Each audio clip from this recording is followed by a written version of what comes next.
নমস্কার, আমি শ্রীরূপা।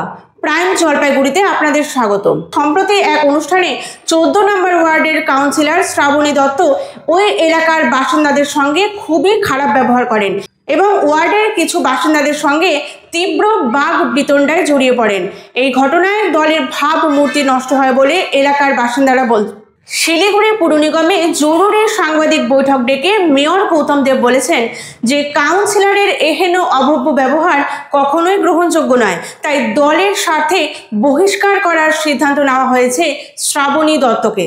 এর পাশাপাশি তিনি বলেন, দলের ভাবমূর্তি নষ্ট হলে কঠোর ব্যবস্থা নেওয়াই তাদের রীতি, আর এক্ষেত্রে ওই দপ্তরের মেয়র পরিষদের পদ অন্য কাউকে দেওয়া হবে বলে জানিয়েছেন তিনি আরও জানান, স্থানীয় বাসিন্দাদের অভিযোগ খতিয়ে দেখা হবে।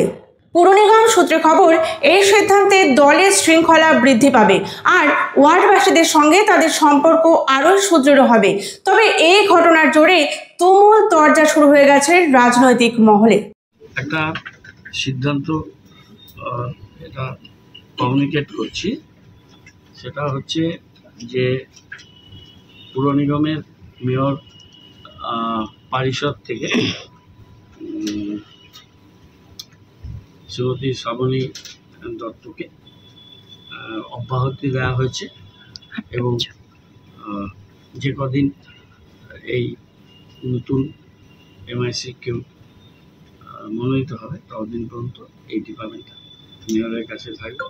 Mid day meal, child and mother care and bus and এই তিনটে ডিপার্টমেন্ট ছিল।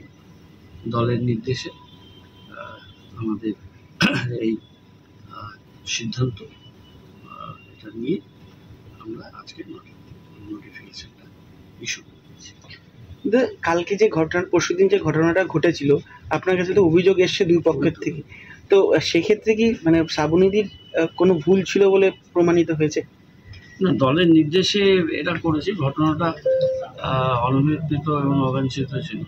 আর দি সেম টাইম একটা গাড়ি আমাদের ভেঙেছি, সেটাও কোনো বাঞ্ছনীয় ঘটনা নয়। সমস্ত কিছু পর্যালোচনা করে পার্টি দলীয় সিদ্ধান্ত নিয়ে তাকে অব্যাহতি দেওয়া হবে। স্থানীয়ভাবে আপনারা সিদ্ধান্ত নিয়েছেন না রাজ্য থেকে? না, আপনার কথাবার্তা হয়েছে, রাজ্যের সাথে কথা আছে, সব কিছু মিলে দল এটা অনুমোদন করে। একটা বিষয়, দিলীপ বর্মন, তিনিও তো একাধিক দিলীপ বর্মনের বিষয়টি আমি আপনাদের বলি। দলের রাজ্য সভাপতি শোকজ করেছে, উনি শোকজের উত্তর দিয়েছেন। সেটা রাজ্য তৃণমূলের রাজ্য কমিটির সভাপতি সুব্রত বক্সী তার কাছে আছে। তো সুব্রত বক্সী এই ব্যাপারে যা সিদ্ধান্ত নেওয়া, যা কমিউনিকেট করে উনি করবেন। এটা রাজ্য কমিটি সরাসরি দিয়েছে এবং সেখানে আমার তো কিছু। শ্রাবণী দত্তকে কি কোনো রকম শোকজ করা হয়েছিল বা তার কোনো রকম উত্তর জানতে চাওয়া হয়েছিল? না, সেটা করা হয়নি। এটা মেয়রের প্রেরোগেটিভস, কিন্তু দল এটাকে অনুমোদন করেনি, নির্দেশ দিয়েছে। তারপরে